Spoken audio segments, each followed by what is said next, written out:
Good evening, everyone, and welcome to Talk with the Titans, live from London, UK, all the way to the US of A and worldwide. I'm your host, Kalam, and this is Talk with the Titans.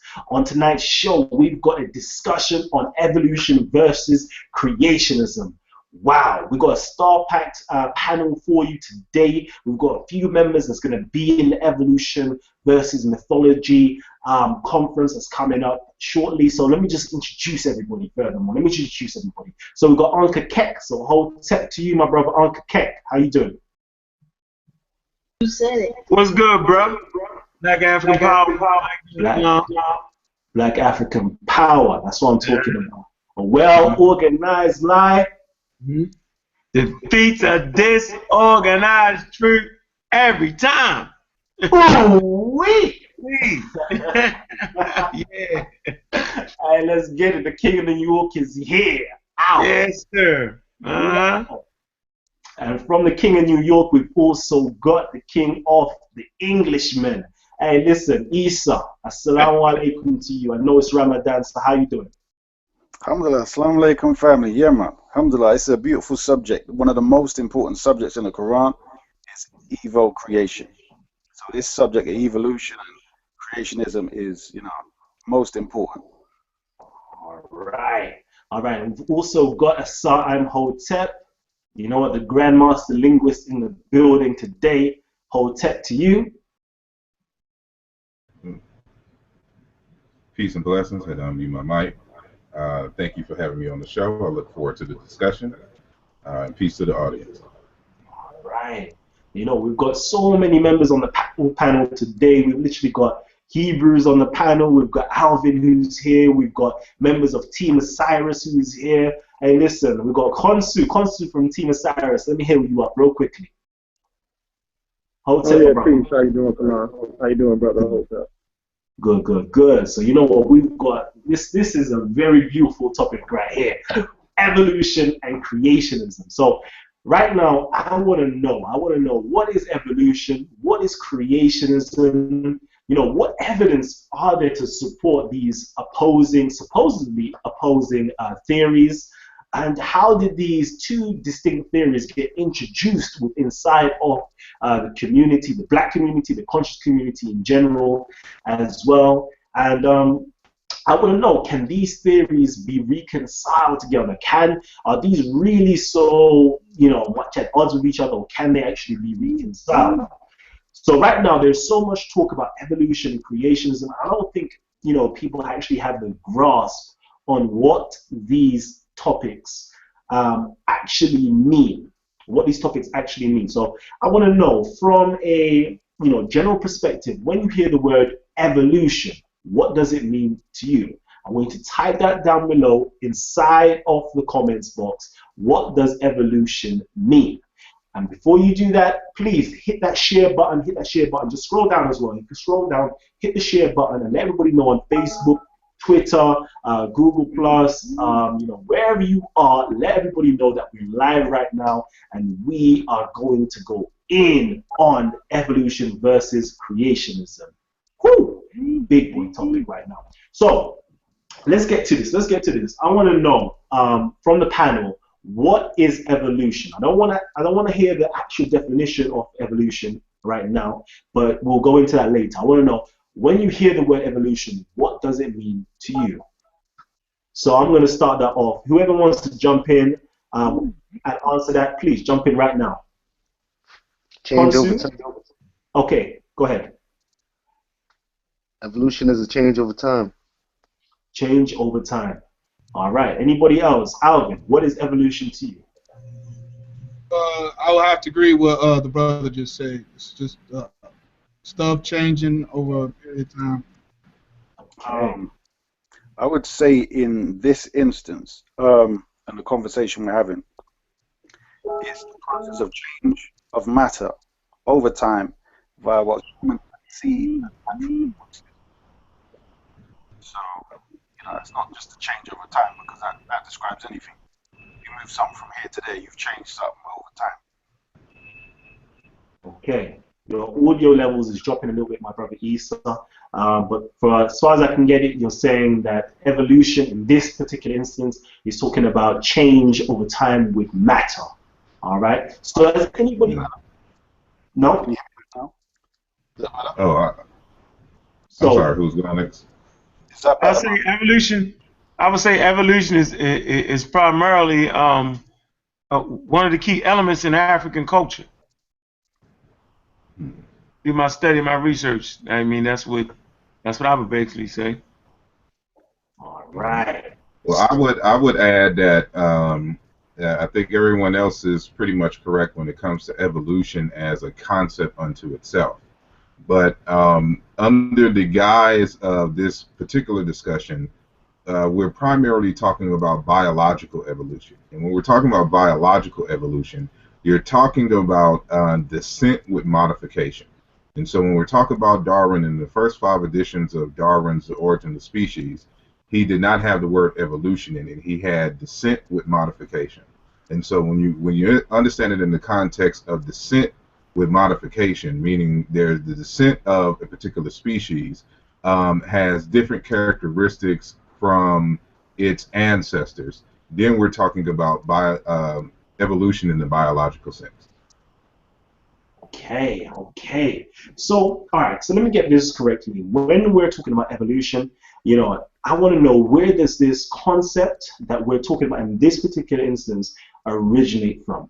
So far, we've heard Darwinism. We've heard that it comes from, the African continent, from the African state of mind. So where did this, this concept of evolution come from? That's what I want to know. So please, as well, my listening audience, my viewership audience, please just type it down. I want to know your thoughts on this subject. Okay. So I think my brother summed it up very nicely. I want to say that when it comes to evolution, in my opinion, I'm taking it from, let's say, I would say I'll take it from where modern science takes it from, without tracing its roots back. And I'll say I take it from the Darwinism, his Origins of the Species. And in the Origins of the Species, he talks about natural selection. What we coin evolution is really talking about natural selection, where there's this particular forces of nature that is working to cause you to become extinct. Okay, there is a decaying or death force that's constantly working throughout your environment that's just trying to cause you to die, and there is also a element within inside of your nature that wants you to survive and exist. But being able to survive and exist, you need to adapt to those negative forces that's trying to kill you off, and you need to be able to adapt, and therefore that adaptation causes a mutation for you to survive inside of your environment. So that's my concept of evolution. It's a process of natural selection to adapt and change to survive inside of your natural or even your artificial environment. That's my understanding. Okay. So if anybody else has a different understanding, please let me know. Join in with the discussion and let me know. Anybody on the panel right now that has a different understanding, please join in and let me know. Okay, so from that, I want to know, where does this idea of evolution originate from? How did the conscious community, the black community, gain this idea of evolution? And I want to ask that question to my brother Isa. Where did this concept come from?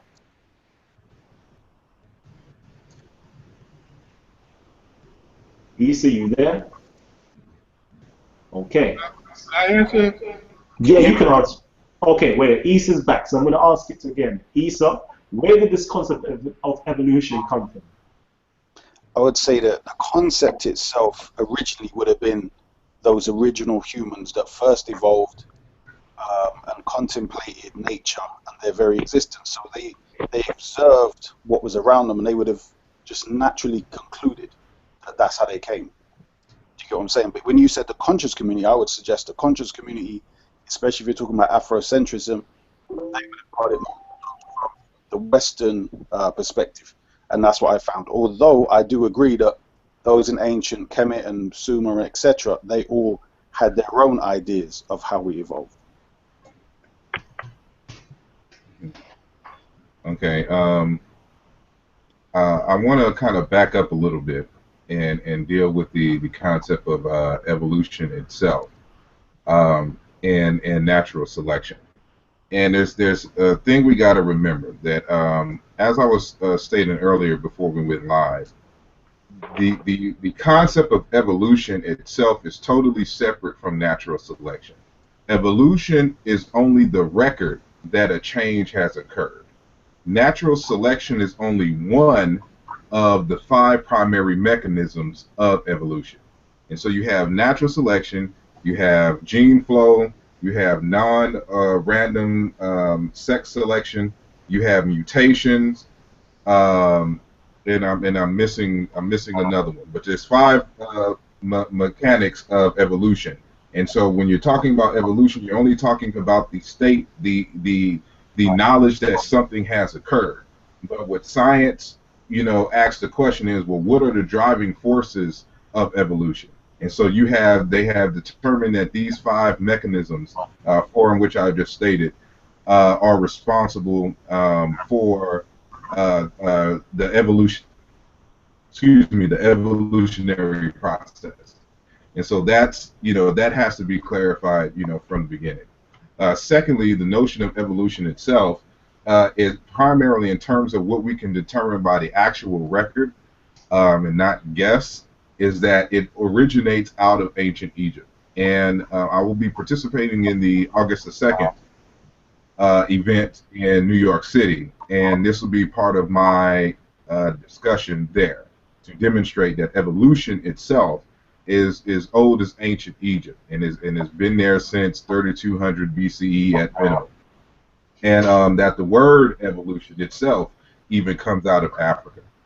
And so when we talk about evolution, even most people in the scientific fields know that evolution was already an understood concept in science. The only thing that Darwin introduced was the mechanism. He introduced one of the mechanisms of evolution, which is natural selection, which he called modification, descent with modification, and natural selection and things of that nature. So these things these concepts need to be clarified so we do not overlap them where they're not necessarily overlapping. Wow. So we're actually hearing it live now that the concept of evolution actually stems and originates in ancient Egypt. I would like to know, does our audience members actually agree with that statement right there, or does our panel have something completely different to say about the concept and the notion of evolution? I see Alvin is ready and ready to go. I know this is his hot topic, so Alvin, go ahead. Yeah, I believe people had the concept of evolution probably for thousands of years. But if we just go talk about evolution as we know it today from the Western perspective, I believe it started with Jean-Baptiste Lamarck with his theory of inheritance. He actually had, he was looking at giraffes, and he was studying them like, man, their necks got longer so they could start eating eating the leaves or the thorn trees higher, so their necks got longer. So he was like doing that kind of thing, and he was like Darwin's predecessor. So as far as this Western idea of where evolution started, I would say it began with him as far as this thing we call Darwinism or evolution from the Western perspective. Interesting, very interesting. So Can I ask you real quick? Go ahead. I would. I don't necessarily like this Western idea thing there, and modern science stands on the foundation of African science. Science just doesn't pop out of nowhere, and so you know what I'm saying. At the end of the day, if you go to my website, Real Black Atheist, you'll see that symbol there. You'll see that dung beetle there. I represent that dung beetle there because I understood that the Nile Valley Africans understood dung beetles, and in understanding dung beetles, understood evolution. This is clear today in modern science. They also use dung beetles Darwin himself used dung beetles to understand evolution. So I was surprised, really, that a lot of people really wasn't talking about that. That Kepler, I mean, becomes the god of evolution. I mean, this is not even, this is, and people fought me on that shit. Now it's starting to come out as Asar really does his linguistic work on it and really mash that shit home, man. Ain't no turning back from this, man. You know, I think the community has been educated, and I think it's a good thing that the squad, you know what I'm saying, really doing. I really do. Definitely. I'd Sorry, like to interject sorry to also. cut you in real quickly. What was the name of your website again? The Real Black Atheist. Okay, so therealblackatheist.com, is that correct? Yeah, that's it. Yeah, and what can we find on therealblackatheist.com? You can find articles on evolution. One of the key articles, I'm not sure if it's working right now. Oh, it's I think working. it got hacked. I've got it right now. That's up for our audience members to see with the dung beetles showing. You see that? Yep. Yeah, see that? You know, and then Brother Saw, he actually produces website. That's what he do, right? But you see that? See that Real Black Atheism? That's another symbol of evolution right there. All right? You know what I'm saying? And so just all across Africa, the symbology is there, man. This is nothing new to the African. You know, as science gets modernized and more things are added to it, they get microscopes, they start to understand DNA. I mean, this is an African thing right here, man. And the foundation of it starts in Africa. And Isa tell you that it travels through Islam. I mean, I don't know why people are fighting. I don't get it. Like it's a losing fucking battle. It is. I mean, it's you either going to be connected to everything around you, or you're just going to be fucking religious. Excuse my language. And you're just going to be religious and be out there on your own. But evolution actually allows humanity to better themselves in medicine, technology. I mean, it's all. Once you understand evolution, I mean, hey, the sky's the limit, man. That's just my opinion on it. Yeah, I would like to interject as well. This is Khonsu. I fully support what Asar is saying. And it's good that Brother Asar is speaking on this because a lot of people are getting surface information in regards to evolution. They're not taking the time to be intrinsic because certain mechanisms such as descent, mechanisms of change, genetic variation, genetic drifts, natural selection, coevolution. When we talk about mutation and migration, which is known as gene flow, you have to be intrinsic in understanding the entire scope and not just generalize certain aspects such as Darwinism. There is a composite understanding that amalgamates the ability to have aptitude in knowing evolution. And when you understand these intrinsic elements, it then creates a story and these pieces of the puzzle that come together. But you have to understand those intrinsic elements within evolution and understand the process in order to reason and deduct fact, because we have inductive, deductive, and abductive reasoning, generally deductive, that is conducive to understanding something and giving reason to it. Because some people will ask the question, well, how do you know this is 20 million years ago? Well, you have to understand the process in which one creates reasoning when being scientific. And when you start to deduce, or sometimes you have to be inductive upon your deduction. And some people do lead to abstract thoughts that are abductive, but the foundation is always summed up in facts and reasoning within the human freda. And we have to understand that when we look at things scientifically.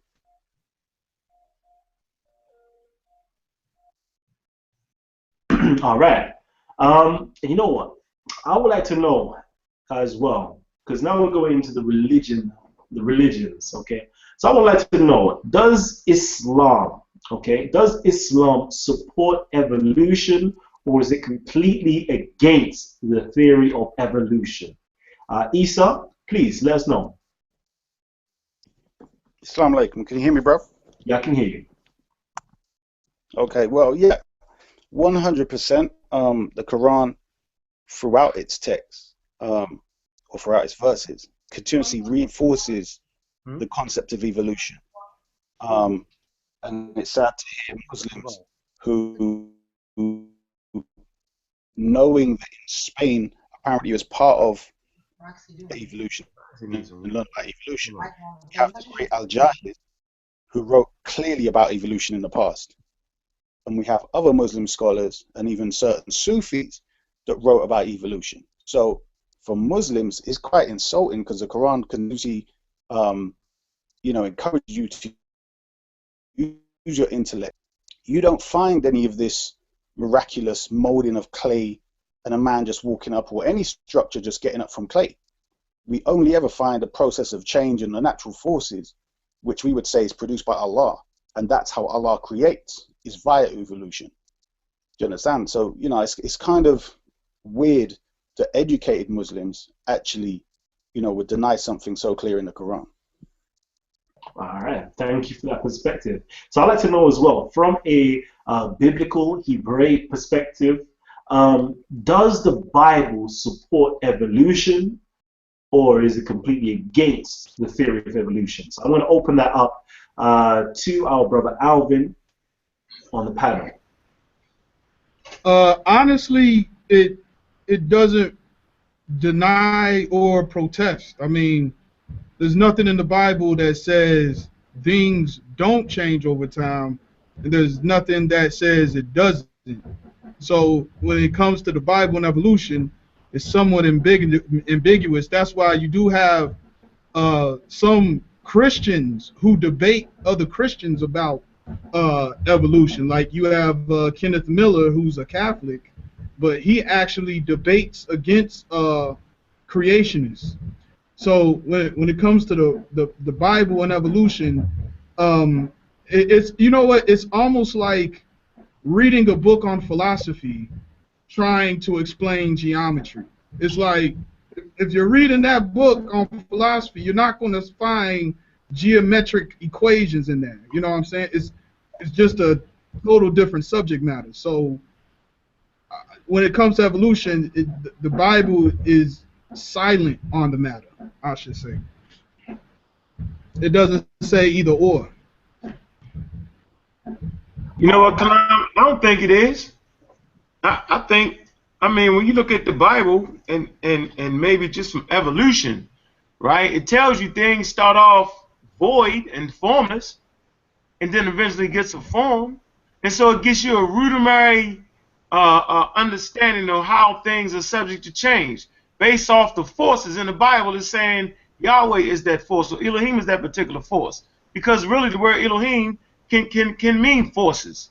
So it's actually talking about the pressure that forces is being placed on things. That's just basic. Now it's a very, very, very basic, understanding of it. But you got to look at who the Hebrews are being influenced by. They're not living in a damn vacuum. They just don't come up with their story out of thin air. And so they're looking at the cosmos, these stories is all around them. I don't know why people keep forgetting that. They're getting pressure from the northern regions. They're getting pressures from Africa. And the Asar can clearly prove this through linguistics. So at the end of the day, man, it's funny to me, man. And everybody has their beliefs. And I never found anything wrong with beliefs. I just felt it to be very, very weird that people who have been enslaved by other people's beliefs would continue along believing that. That's always been my point. Wow. You know what? Wow. Okay. So right now, it seems that the panel is filled of individuals that, accepts the theory of evolution and doesn't really want to protest it so much. Because I want to jump on creationism. I want to understand what is creationism in contrast to evolution. So I don't know if anybody on the panel here can give me an understanding of creation. So I'm going to ask my YouTube audience, please type away. I know we've got the Hebrews looking in, we've got the Muslims, even Kemetisms that have the idea of creation story, whether it is Ptah speaking things into existence, whether it's Khnum molding on his potter's clay, whether it's Ra creating things as well. So, we've got a whole heap of people that have different beliefs, have different ideologies. I want to know about creationism from your own particular standpoint, okay? Please let me know from your own particular standpoint. Before we go into that, I need to bring back the King of New York. The King of New York needs to come up, step up, and tell us more about the August the 2nd debate or conference that's going on.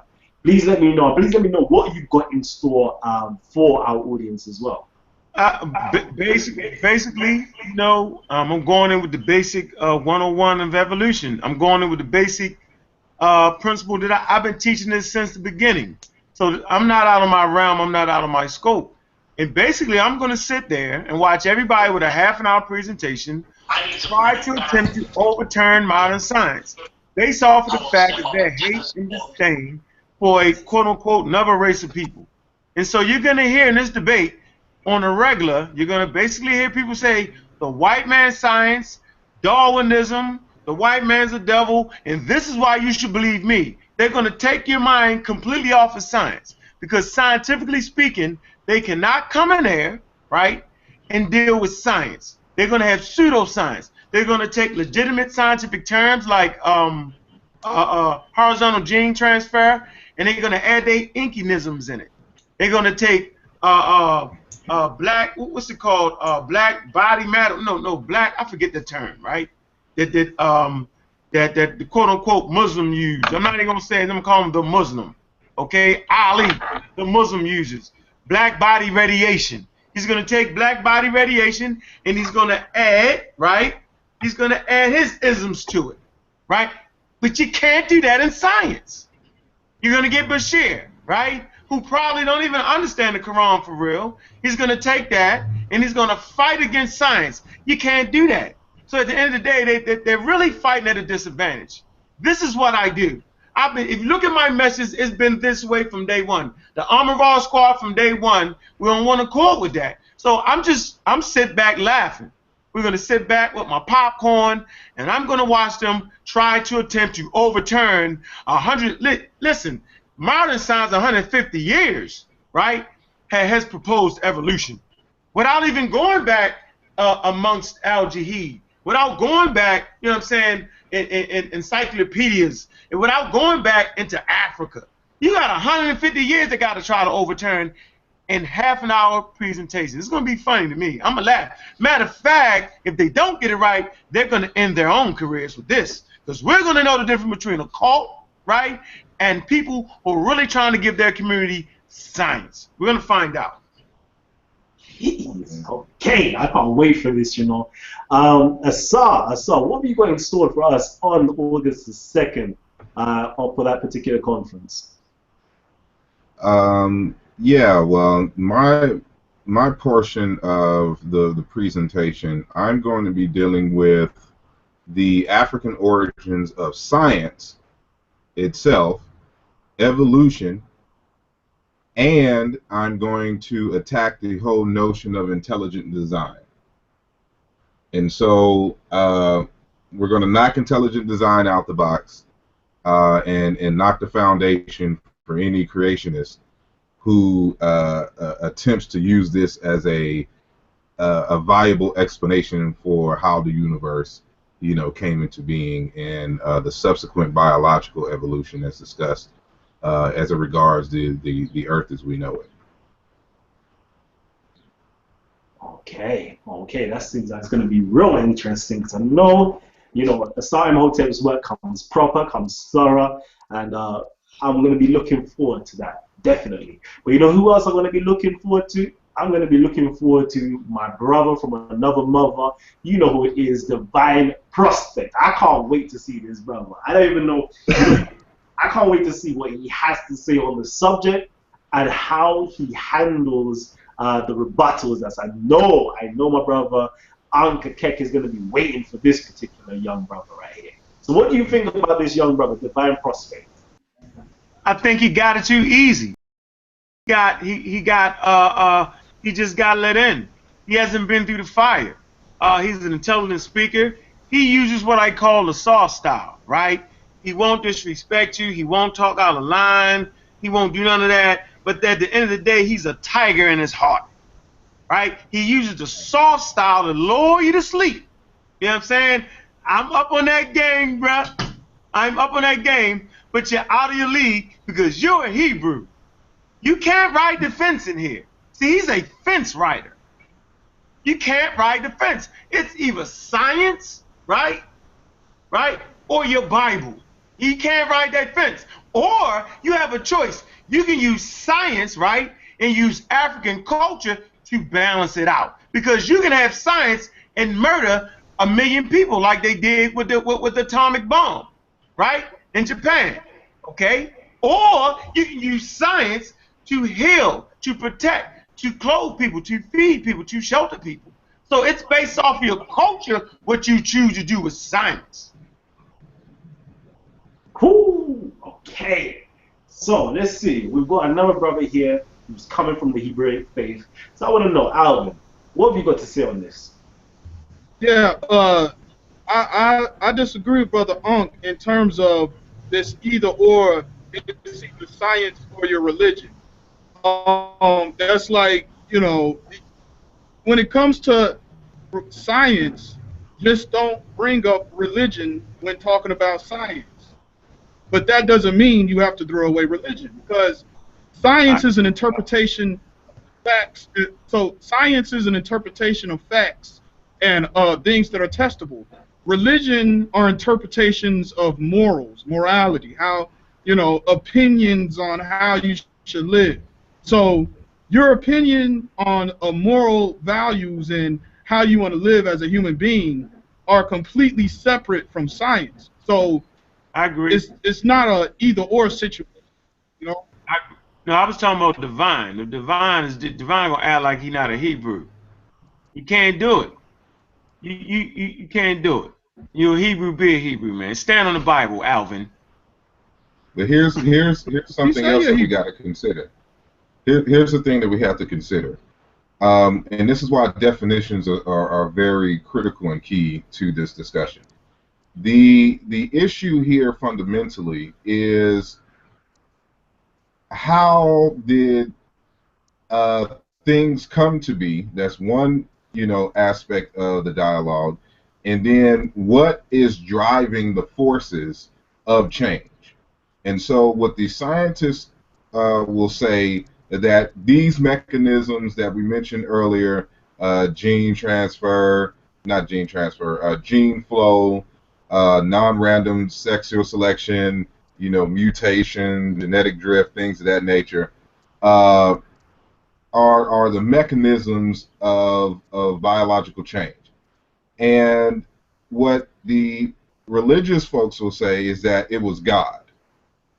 And for that to be and so that's one aspect of it. And then what they'll try to do is try to put God into the scientific conversation, not understanding what science is. And so that's why part of my discussion will be we'll be displaying or articulating exactly what science is.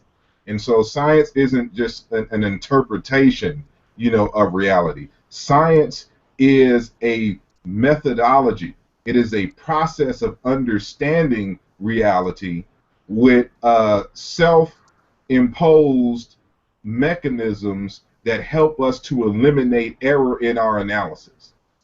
And so that's the key difference here between the religion and the science. With religion, you are instructed to believe, whereas in science, you are encouraged to discover. And in that process of discovery, we understand that our human nature, our human beingness, distorts how we view the world. And so in order not to have it distorted or to reduce the distortion in terms of our understanding of reality, I'm getting feedback from someone.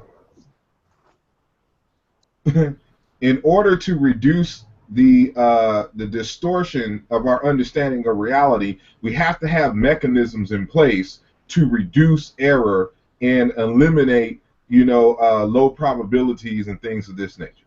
And so that's where science comes in. It's an error eliminating, process, in trying to understand reality.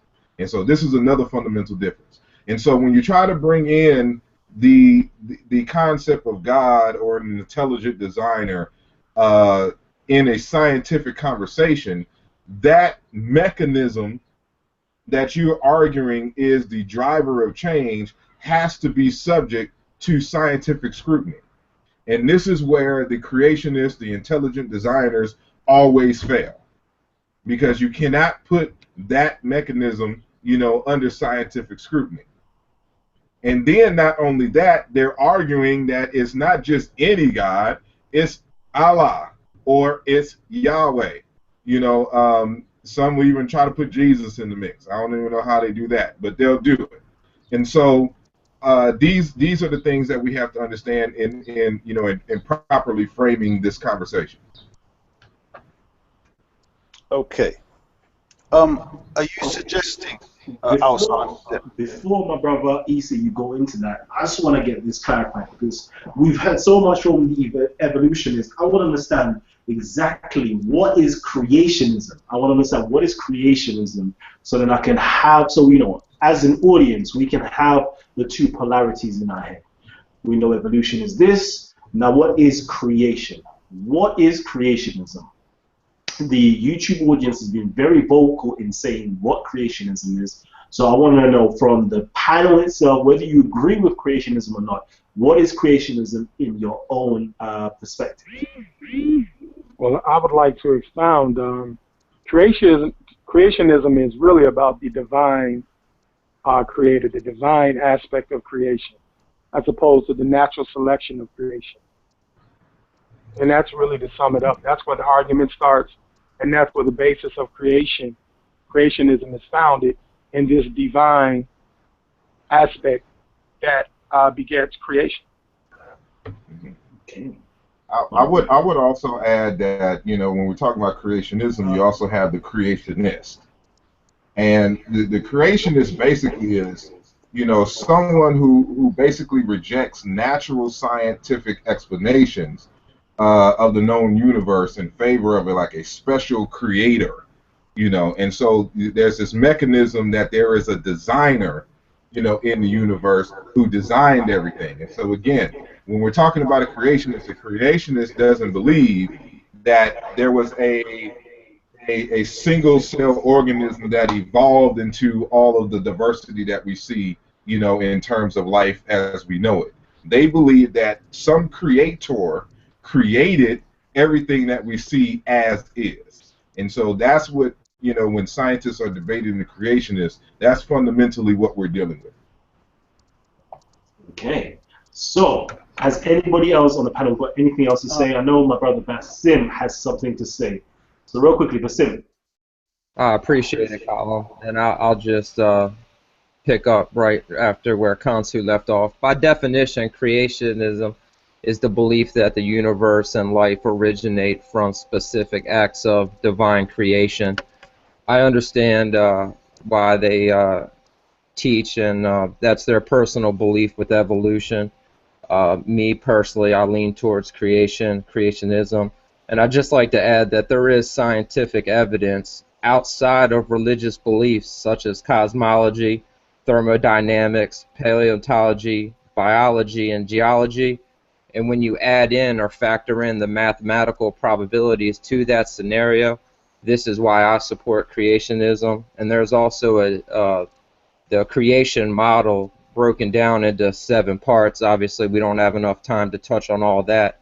It would be my argument and why I support it. And then if we wanted to touch on the second law of the thermodynamics and the sudden appearance of complex fossilized life in the fossil record, these are things to why I support creationism outside of religious beliefs. Thank you, Colin. Okay, thank you for that. So yeah, I'm loving these varied opinions upon the subject. So Issa, you want to speak, so go ahead. Yes, brother. I was just going to say what it seems is a lot of those who are speaking specifically about Abrahamic faiths, but when they mention religion, they seem to either go after just an anthropomorphic concept of God or Allah, or they just seem not to be educated in the subject they're speaking of. Because when you're talking about creationism, you're talking about the fact that there is some sort of intelligence behind it, whether it's divine or not. Do you get me? So as soon as you get that, you're saying that this isn't something that's clumsy. This is something that when human beings are looking about what human beings who have intelligence produce, we find in nature a pattern where there is order, where there is patterns, where there are systems and these things that work together. So the human logic dictates that there must be an intelligence intrinsic to what's going on with evolution. So a lot of the times I find these lot will, you know, they will argue, let's say, the Christian perspective, and then just smear the Christian perspective over to, or create the straw man of the Christian perspective onto Islam without even studying what Islam or the Quran has to say. But creationism basically is pointing at that there's a being or something or a consciousness and intelligence that you can find within what you're observing in creation.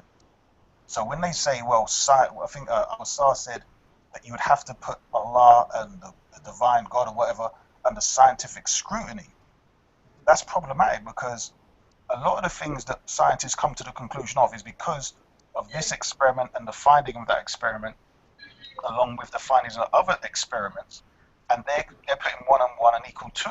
So we're putting all of these things together and we're concluding that there is an intelligence behind or intrinsic to what we're observing.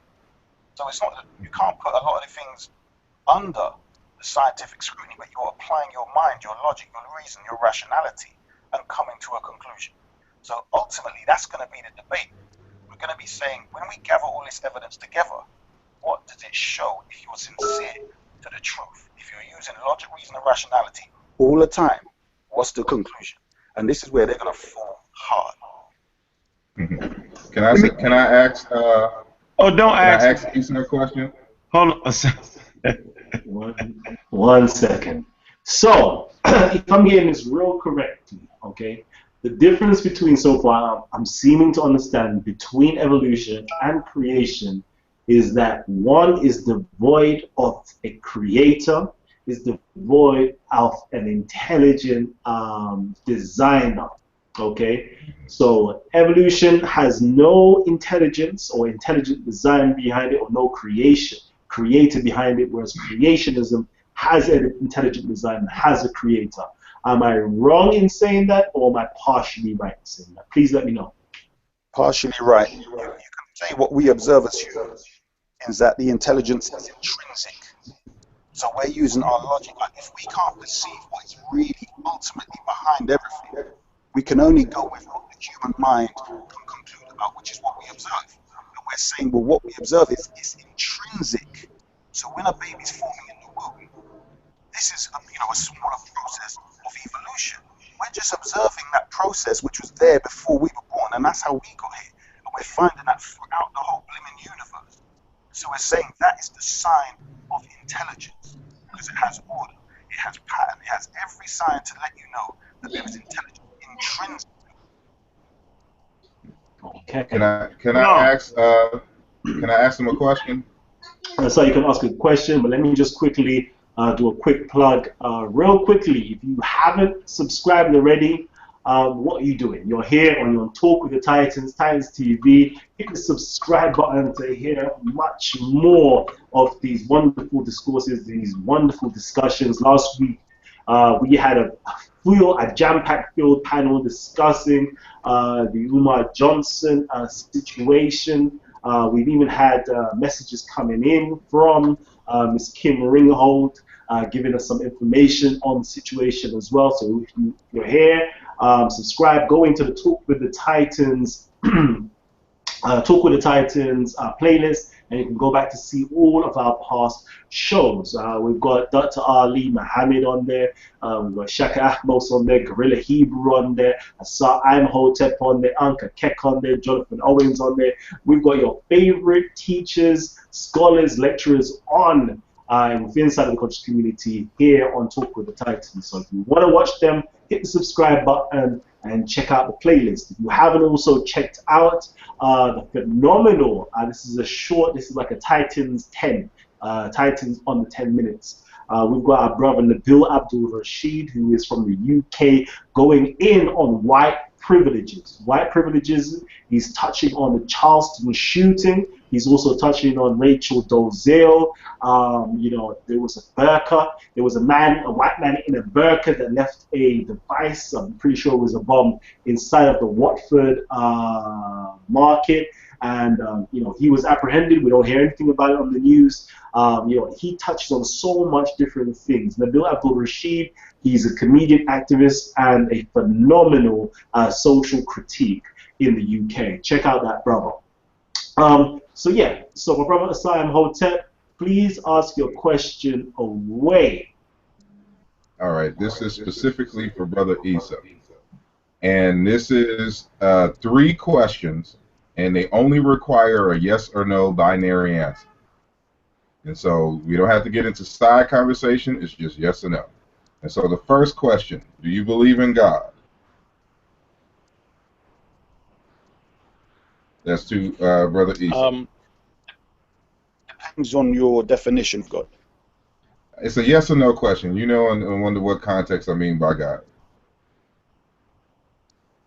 I know, but I'm saying, depending on your definition, it's a yes or no. Let's make it quickly, and let's say all your answers are very provisional based upon definitions. Okay, so let's make it real quick. Yeah.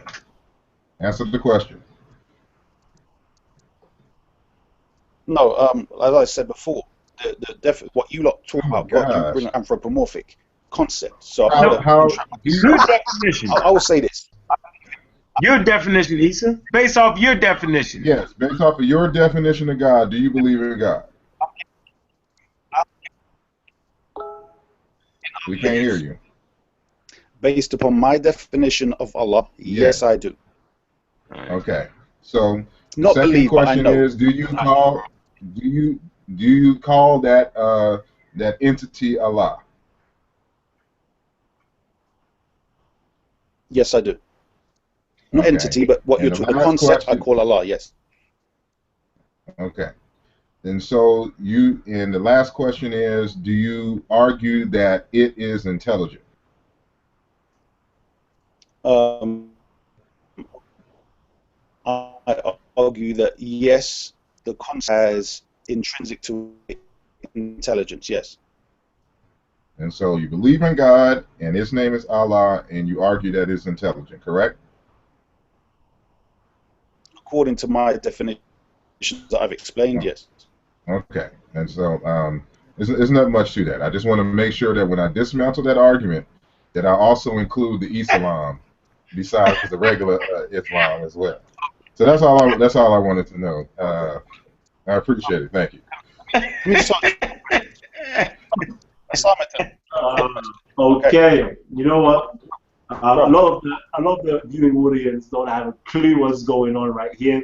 But behind this scene, you know, the Amun Ra squad and other members, as well as our, you know, British-based Isa, they've got a long, you know, history with each other, and they have their own little, you know, nuances, personal names that they call each other.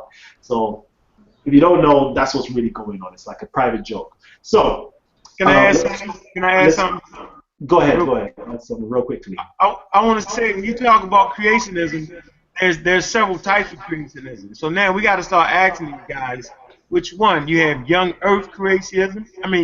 Creationism. You got creation science. You got old Earth creationism. You got gap creationism. You got day age creationism. You got progressive creationism. You got neo-creationism, and you have intelligent design. And then you got your religion: Christianity, Islam, Hindu, Judaism, and so forth. And so at the end of the day, I just want to know which one, you know what I'm saying, I think Asar says is the best. Like, when it all boils down to God himself or the intelligent designer himself, would have to come down and pick which one was right.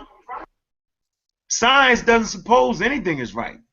Science presupposes that we can look at the natural world, you know what I'm saying, and you know, judge from that. Brother, let me just get four. Kalam, Brother Kalam.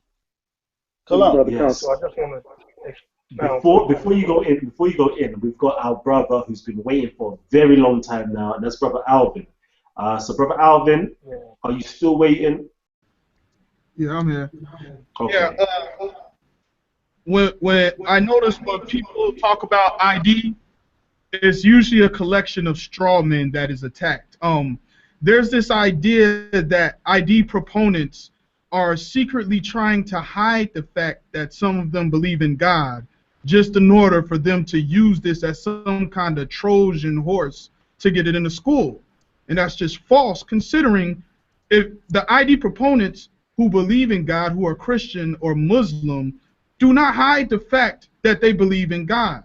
The reason why they never say God is the designer in the field of science is because God or the designer is not observable. So as a scientist, you cannot make the claim that the designer is God because it's not observable. Not because you're trying to secretly hide the fact that you're Christian or you're just trying to use this as a Trojan horse to get into the schools. It's just the claim itself would be unscientific if you said God is the designer.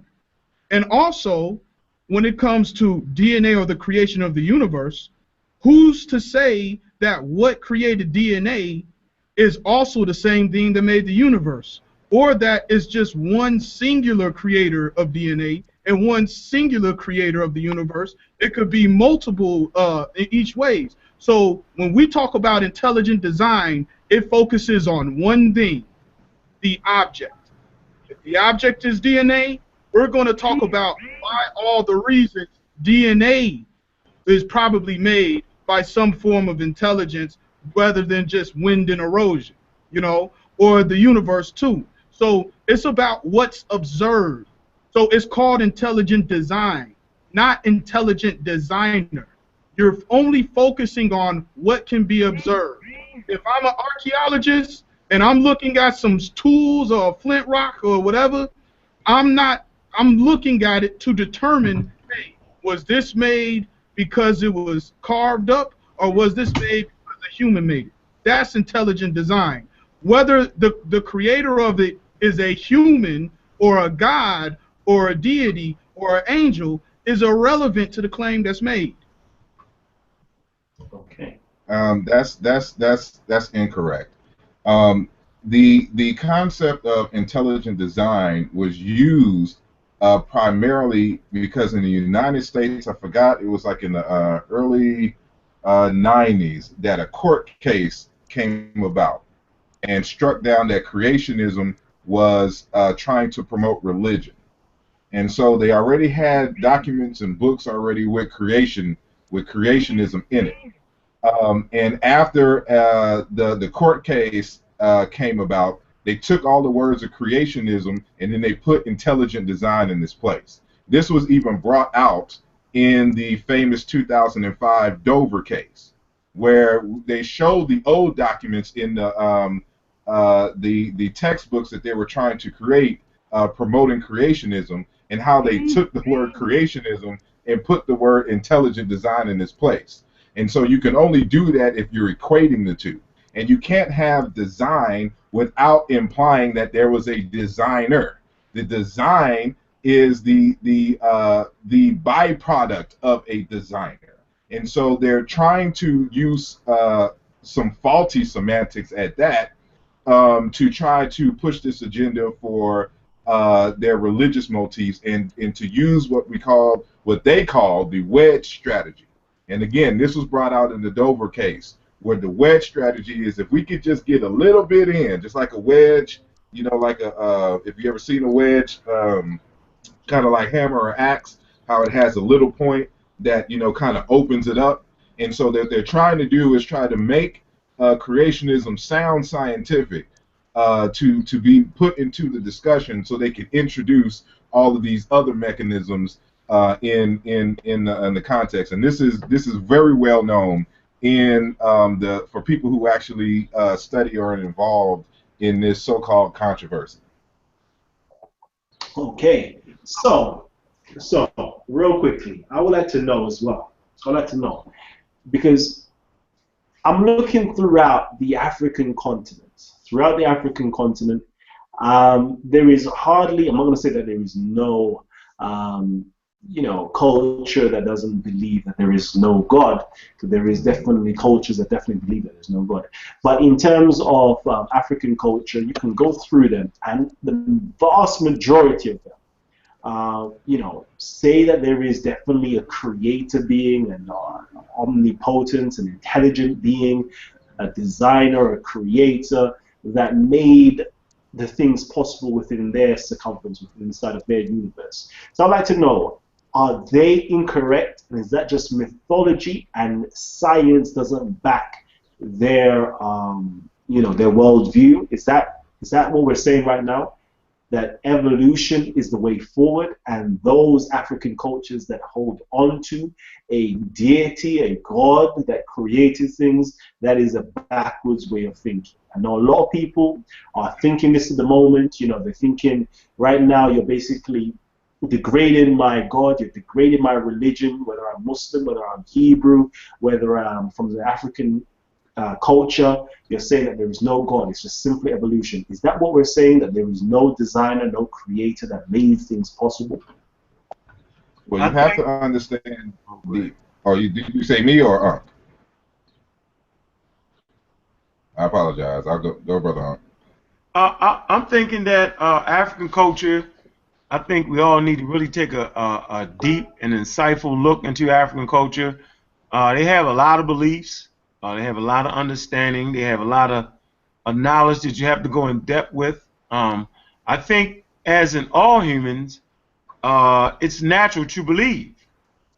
Science attempts to know more than it believes. It's more natural to just believe something so that the mind doesn't miss anything.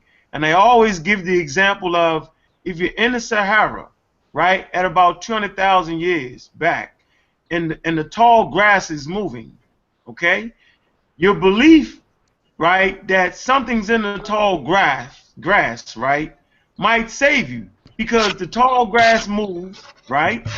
The wind moves, and you run. And you come back again, and it moves again, and you run, right? And it moves again, and you recognize that it's nothing in the tall grass.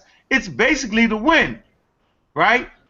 But another time might come when the tall grass moves, and it might be a predator in the tall grass, right? But the way the grass moves when a predator is in it is different from when the grass moves when the wind is blowing. And so you learn to determine the difference.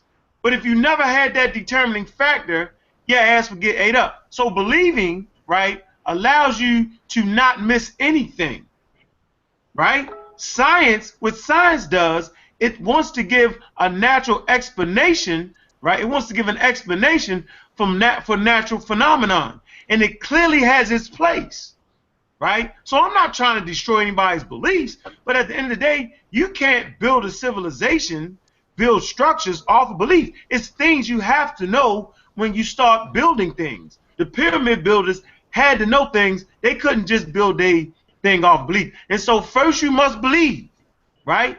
And you, like they say, you have faith to walk towards that which you believe. But once you get towards what you believe, right, you no longer have to believe, you no longer have the faith, right? Then you'll know whether that thing is correct. So now you know whether there's a predator in the grass or not. You feel me? Now you know whether it's just the wind. And so science explains, well, this was the wind based off of this variable and that variable. So, I don't have a problem with anybody's beliefs, but I'm going to say it again, right? If your beliefs were used in the enslavement of African people, right, we have no moral, we need to have no moral connection to that. Plain and simple. Can I ask a question? It's Brother Patah. Go ahead. Yeah, my question to the panel is evolution or creation, are they both theories? That's my question. My first question. No. And I'll say no because when we're talking about theory in the context of science, theory is what develops. It is what is an explanatory model to explain what we have observed through experimentation. The concept of creationism is not based on any experimentation, and so they cannot have a scientific theory because they've done no experimentation whatsoever to demonstrate and prove their hypotheses. Science is about hypothesis testing, and so they have a hypothesis but haven't tested these so-called hypotheses. And so this is why when you ask them about actual scientific peer-reviewed literature on creationism, it doesn't exist. You know, it's a belief system. And what they try to use is the real peer-reviewed stuff to try to explain their hypothesis instead of doing actual experiments that would bring clarity to the issue. And so a theory is not some just, you know, philosophy that some guy on a street corner comes up with, ciphering, you know, with his boys, whatnot at the barbershop. That's not how scientific theory comes about. Scientific theory is the conclusion of a quantitative analysis, research method, which tests hypotheses that have been retested, that has also introduced various different variables in various different conditions to refine the experiments and to strengthen the hypotheses.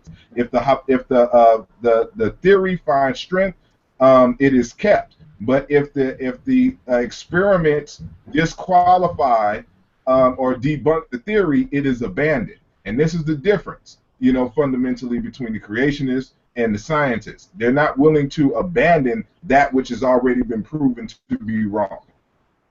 Okay. Let me ask you this: are either one of them or are both of them belief systems? And that's one question. And then lastly, what is the definition of a theory? Again, a theory is a explanatory model to explain the conclusions or the facts that have arisen as a result of experimentation. That's what a theory is. It's just an explanation, you know. And so when you have a theory of gravity, people understand that gravity is a theory. You know, you don't say that, oh, gravity is just a theory. You know for a fact, but it's not just that, you know, we have this so-called force holding us down. We've done experiments. We have mathematical equations and things of this nature that have, over the years, proven the existence, you know, of gravity. It's the same thing with evolution. It does not exist within the religious paradigm. Religious paradigm is the total opposite. You know, they don't require you to do experimentation to prove these things. You just have to believe that what the guru or what the revelation says is true. And so it's the exact opposite. It's these things come about by so-called revelation, and you are to believe what the person who wrote this stuff down versus you being actually able to do the experiments and verify or falsify the data yourself. And so they're not built on the same thing. They're not built on science is not built on belief, where religion is. So, Asar, are you saying that a theory is fact, or a theory explains facts? A theory explains facts. Attempts to explain facts. Okay, I got to respond to a couple of things. Okay, I got to respond to a couple of things. Okay, first off, every single time I hear arguments against ID, they make this fallacious argument like, well, if something is designed, that implies a designer, so therefore you're secretly trying to hide God. But when we put before you go, on, can you define design? Before you go, can you define design? Something made by some form of intelligence. Okay. Now let me explain how this is a fallacious argument in reasoning in regards to intelligent design. Of course, it's implying there is a designer. Nobody's trying to hide the fact that there's a designer if something is designed. But here's the fallacy in it. When we put those little Land Rovers on Mars, okay, seems like he's caught. Can you hear me? Can you hear me? We can hear you now. We can hear you now. Okay, so we put land rovers on Mars to look for signs of life.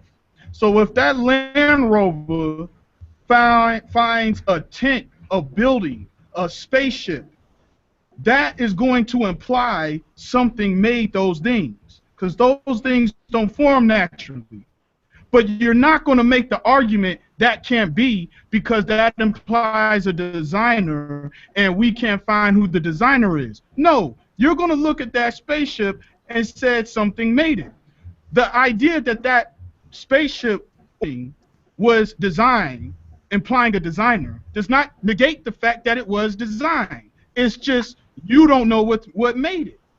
And that's the fallacy argument that's always used against ID. It's not about who the designer is or where did it come from. It's about the observable object. So if I see a spaceship on planet Mars, regardless if I could see what made it or where it was, I'm still going to say that spaceship was designed, regardless of what I know or who made it.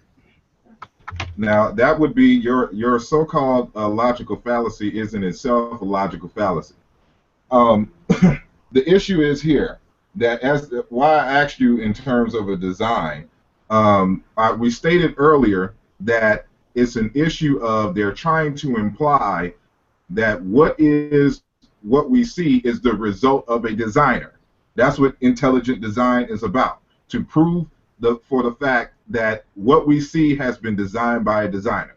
They try to leave out whether it's Yahweh, Allah, Buddha, whatever, so it doesn't have the religious baggage with those particular names. But in the final analysis, it's always about, can we prove a designer designed these things? And secondly, there is no proof whatsoever that we can argue that what we see, quote unquote, even naturally, has been designed. And so this has been a part of the whole debate as well, and the whole irreducible complexity stuff, which has been debunked on so many levels. It's ridiculous. It is only the laymen who don't understand science, who don't understand evolution, who be making these nefarious arguments that have no basis in science. There's nothing in the universe that you can argue shows design whatsoever. And so this whole concept of irreducible complexity and things of this nature, even in the Dover case, was put to rest by the things as far as science is concerned and the scientists. And so we're trying to play on the layman's ignorance of the particular arguments itself. And we can't move forward with these false allegations in terms of what scientists are doing, and then to try to make up arguments on the creationist side on what it actually is when they're telling us what it is, and there's no escape around it. There's no escape around these definitions. Okay, two things. First off, looking at these objects on Mars, when you find it, once again, even though you don't know what made it, you're not going to say it was made naturally just because you can't decide what made it. When you see something that has information usually comes from one place, usually comes from a brain or an intelligence. So if I see something like a spaceship on Mars, you're naturally going to be like, more than likely something made it.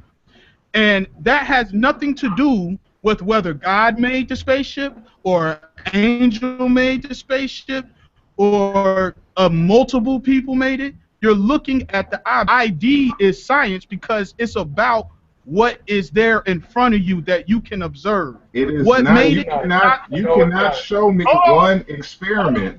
You cannot show me one experiment. I didn't interrupt you. Sorry, I didn't interrupt you. What I'm telling you is, when you look at intelligent design, they are looking at DNA. Matter of fact, you want to talk about experiments, you could talk about the problems of chilarity. There was a chemist talking about the Miller-Urey experiment, and he said during your Miller-Urey experiment, they didn't have chilarity, where you get nucleotides on both sides. And you can test this. DNA without a repair mechanism is not stable. Okay, so can I interject? how This can is Khonsu. what? I'm gonna say this like, okay, I'm gonna wrap it up. Then I'm gonna be quiet. The point is this: what I'm saying, I didn't get to talk about the Dover trial, but even when you talk about the Dover trial, what's presented to the judge? First of all, you have a judge who's not a scientist determining what's scientific and what's not. That's problematic from jump to the beginning. You got a judge who's not even a scientist.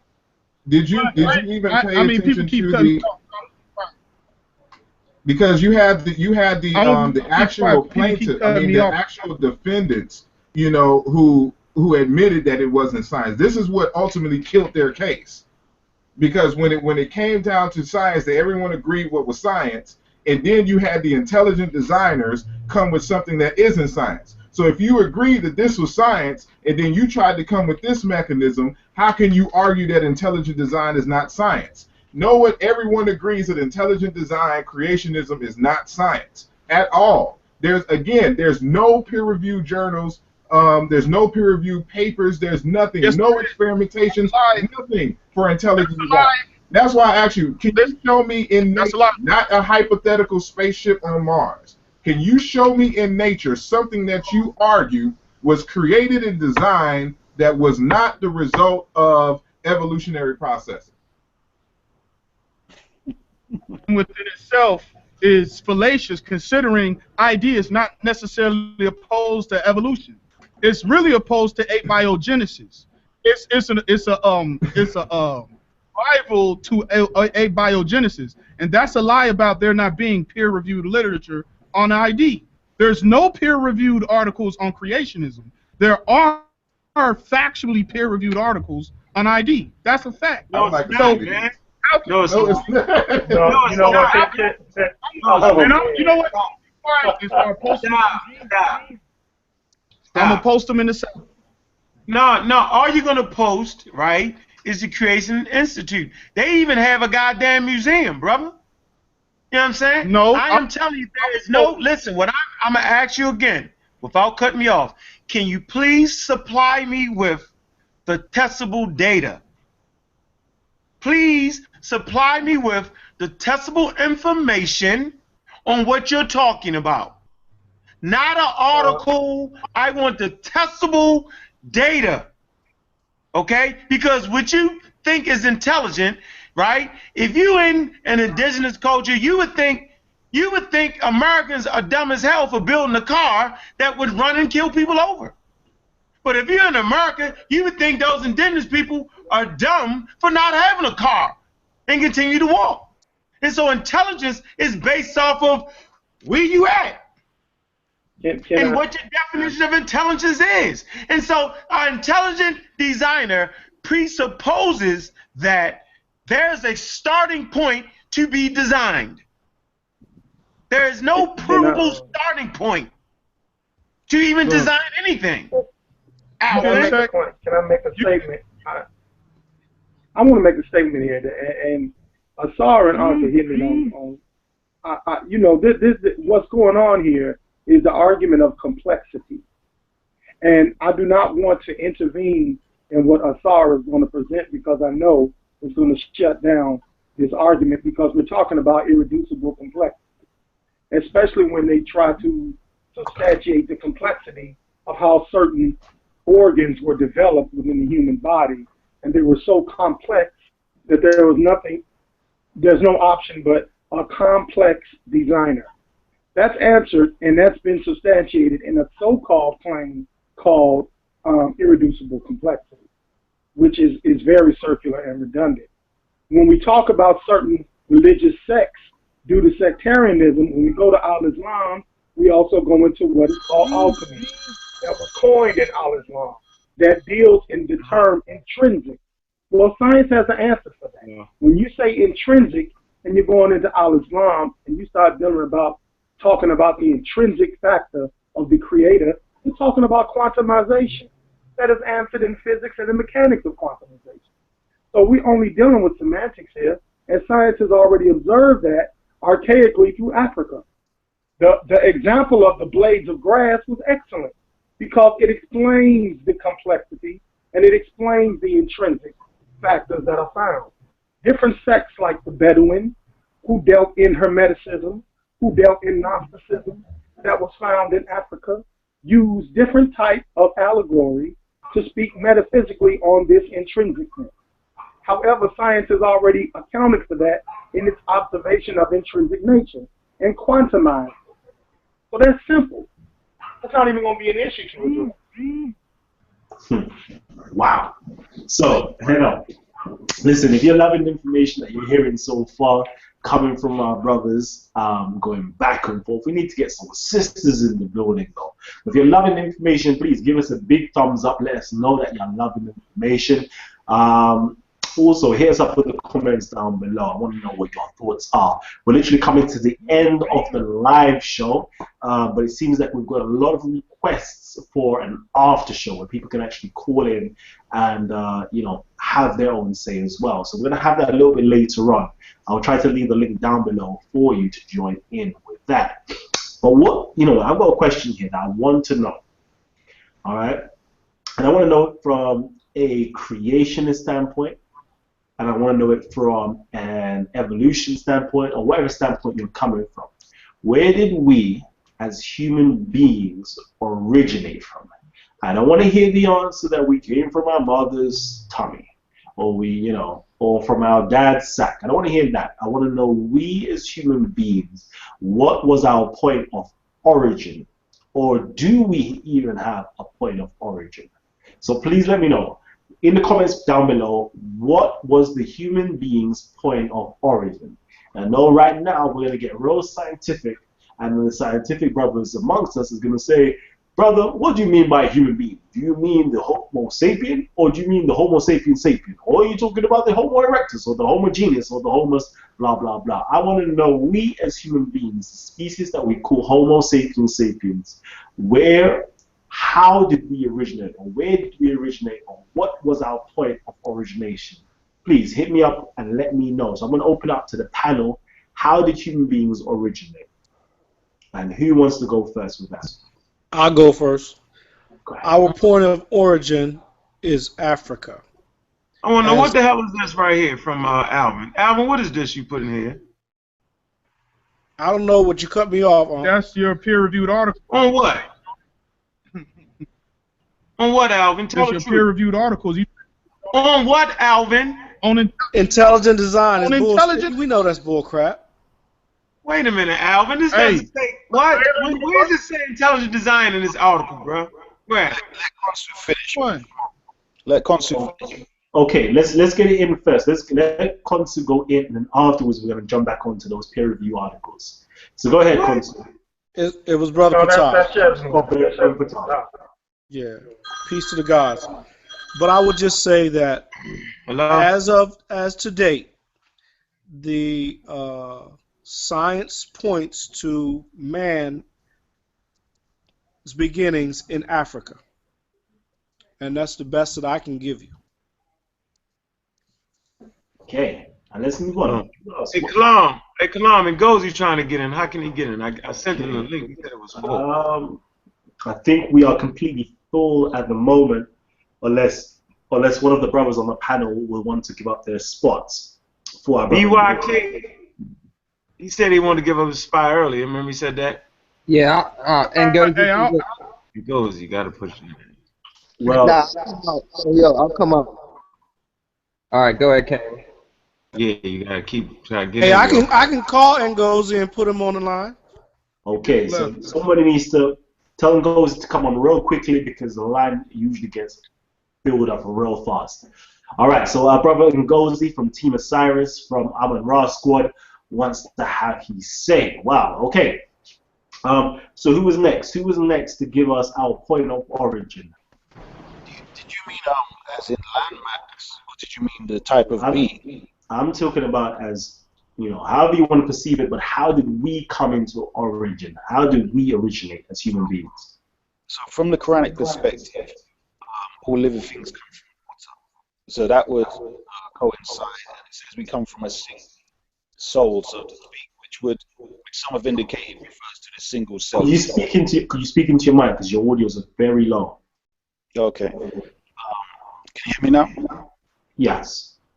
Okay, so the Quran says that we got every living thing from water, and it says that we began from a single soul. So some would point that to be the single-celled organism type creature. And from there we developed. So the last thing that we know about through science, I think, is the Homo sapien.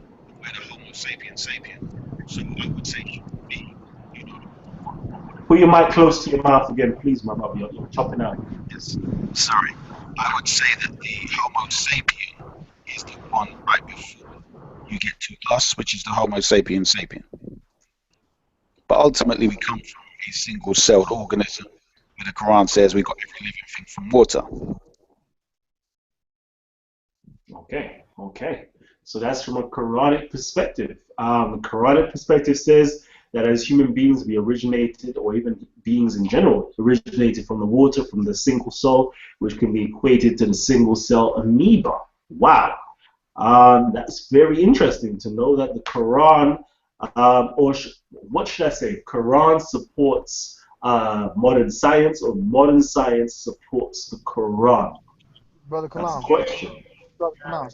So we got our brother Ngozi. We got our brother Ngozi finally here. You know, the young genius. Go ahead, my brother. Is that Could you hear you, my me? brother Ngozi? Could you Go hear me? ahead. Could you hear Yeah. me? Put you know Okay, what? peace, Put your peace and visuals on. love, Put your peace and visuals on. love. I'm sure our audience want to see you, Ngozi. They haven't seen you for ages. Peace and love. Could you see me? Could you hear me? We can hear you. Yeah, we can see you. Go ahead. Okay, What was peace and love. yours? I want to ask a question. Do we really know what a soul is? Could you explain the soul? Or is there a scientific explanation for the soul? That's the question that I want to ask. Do we really know what a soul is? Because when it comes to the term soul, that's philosophical, and it goes back to Greeks.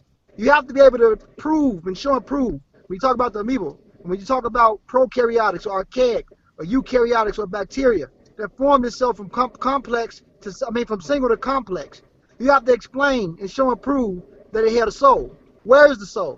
Seriously. I mean, once you lose ATP, adenosine triphosphate, or you deal with thermal energy, which is heating the body, which is responsible for circulation, where is the soul as an organism? And to totally destroy intelligent design, for some people, I'm not saying that there is not a proto-intelligence, because there is. But intelligence, again, is based off the ability to. It has a function and behavior. But to destroy it in an Abrahamic sense, when they try to put intelligent design in an Abrahamic faith, to destroy that, you can talk about things in the universe that's chaotic, that doesn't have order, in the sense of things in the universe that doesn't even have a proper structure. People born with extra limbs, people born with vesical organs, universe is collapsing, babies being born with three legs and 3 arms. Where's the intelligence in that? A person born blind, some people born with no eyesight at all. Where's the intelligence in that? Now we have to talk about organisms that's not even completely formed or underdeveloped. Where's the intelligence in that? So, I mean, when we say intelligent design, you're really talking about blind atoms, because the structure of these organisms that's being formed in an unhealthy manner are underdeveloped. They're not designed like that, like a proper structure should be in a healthy sense. So intelligent design, and you really can't even mix, because I have my own personal beliefs as well. I don't want people thinking that, I'm just a stone cold Steve atheist, because I'm a pantheist. But what I'm saying is that you can't really put your theology and match it up with science. There's a time and place for it. Science does not agree with any formula in the Quran and the Bible. Now, don't get it twisted. Muslims did have science. Some of your best scholars of antiquity were Muslims, and they were scientists, especially during the time when, in Baghdad, Al-Jahiz, they talk about evolution. You know what I'm saying? Quran. But to make it seem like the Quran knew everything, they didn't. Things are still being discovered. Modern science don't even know everything. But did the Quran have a hint of certain things? Yes, they did. So did the Egyptians. So did other people, the Greeks. So did Persians. And every other specimen of humanity that had a hand in our development is Homo sapiens sapien. It's not no one ends or little ends when it comes to sapien. Everybody played a role in the human development and technology. Everybody. Science don't belong to one group of people. That's just my model. That's just what I'm saying. All right. Listen, the young genius strikes again. So our brothers has said a lot so far. Where is the soul in science? Does the soul even exist in science once the heat leaves the body, etc.? So, that's a question we have to put out there. Like, are we mixing terminology? Are we Can I? mixing scientific terms with metaphysical or even philosophical terms? That's a very good point my brother has actually interjected. Before my brother Issa goes in, I'm going to shift it back over to the Amun Ra squad members and Asar Imhotep. Go ahead. Y'all left that point. I wanted to define the soul. In October of this year, I'm gonna be releasing a book called Nesubiti, Ancient Egyptian Kingship and Leadership. And one of the things I discovered is that people have the concept of the soul all wrong. The soul is very simple, and it's not even a physical object. All the soul is your name. That's it. And we can demonstrate this historically. And when we talk about transmigration of the soul, all you're talking about is naming your children after a dead ancestor. That's it. That's right. And so, Hey, Brother Asar, go ahead. Brother Asar, I thank you for that. This is Brother Ngozi. You are absolutely correct. If we're dealing with the soul from an African state of mind, that makes all the sense in the world. I agree. That's real right there, yo. And we can prove this systematically. And the Greeks and everybody after that got their concept of the soul from the Africans, and it became something else. But even within Africa, it has evolved into something else. And this is why we do systematic scientific research, so we can go back into the past and see what was it in the original and how it has evolved, no pun intended, over the years. And so when people talk about the soul, it's just your name. That's it. Right. That's right. So, let me assist Renef means name. that are clearly confused. The Arabic word soul is nafs, and this word is linked to and comes from the concept of something precious. So what it refers to, you can say, is what they call that selfish gene, that struggle to survive. Now, the concept behind it is that something that wants to exist has some selfish aspect of it. So it's a much deeper concept. I know I used the word soul, but I didn't want to go deep in what to the Arabic and what it's saying. But the point that the Quran is pointing out is that you have. Can you hear me? No, Islam. Can I ask you a question, man? Did you hear what I said? Can I ask you a question, though? Go ahead. How in the hell did evolution get in the Quran? That's what I want to know. How did it get there? Talk to me. That's a longer story. That's a longer story. Talk to us. Did it pop up in there, or did human beings write that in there? Or did Allah himself give us the divine wisdom to put it in there? I just want to know which one out of the three. The concept of Allah and the Quran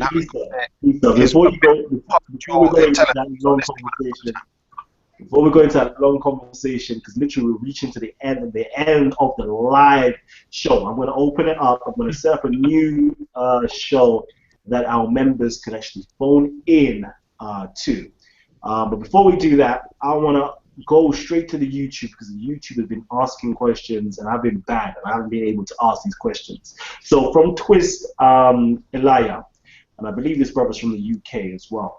He asks here, Kalam, please ask these guys to post fossils that show an animal changing to a whole different species, please.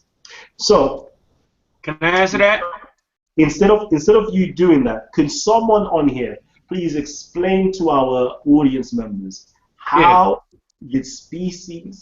how one species changes into another species, and could you also, debunk the myth of one species changing into an already existing species, such as a human being changing to a monkey, etc. Could you possibly go into that? It's very simple, man. When you look at evolution, and a lot of people will agree with microevolution, will say they don't believe in macroevolution, but all you would have to do is just look at the fossil record. Look at the whole fossil record, and you'll show that things change over time. Okay? Nothing just pops up out of nowhere, right? And so what people are looking for, they're looking for transitional species and all that. They have transitional species. As a matter of fact, we're talking to a group of transitional species right now. We're all transitional species, and we're still all evolving. And so there is no human being popping up out of a goddamn ape or monkey. That's not evolution.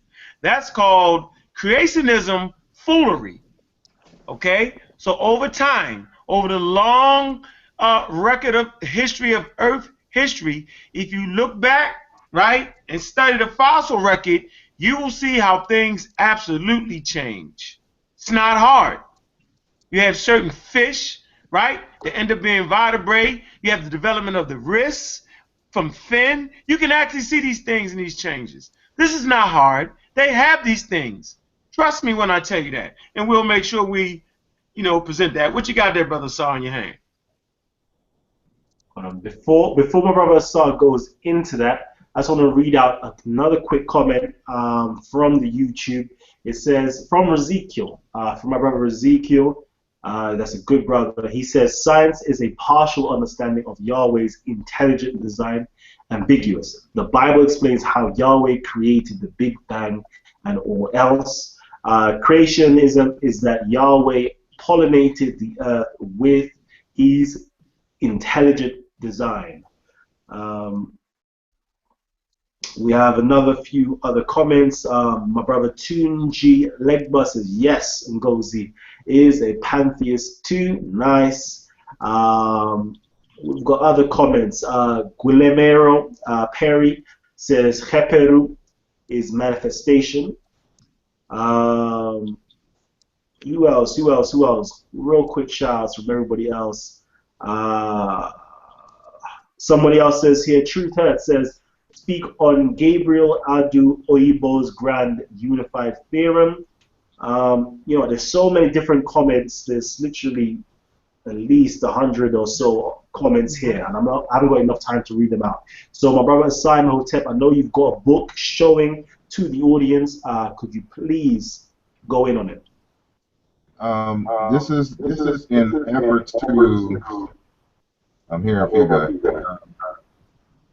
This is in an effort to answer the question that you asked in terms of, where can we find these transitional species and stuff to this nature.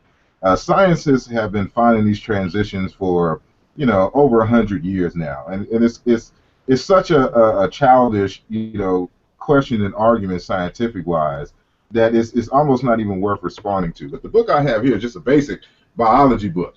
That when you actually study biology in college and you went to a university, you would have this in the text. There's 4 chapters on here, on evolution, and they show you the transitional species, what it's all about, who's the people that did it. I mean, just order a book and read. This one's a little older because this was taken a while ago.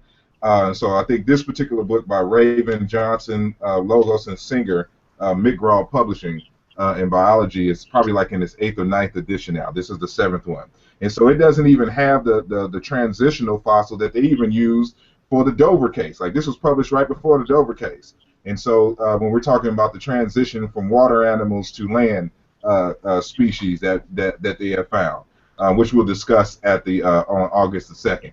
And I was showing at the beginning the actual dung beetle, what Brother Unc was talking about earlier, how critical it is into the conversation on evolution. But again, the ancient Egyptians were already on it, and even utilized this as its symbol, to discuss evolution. And I'll show you why, even on a linguistic level, why that's the case. Because again, the word evolution itself is African.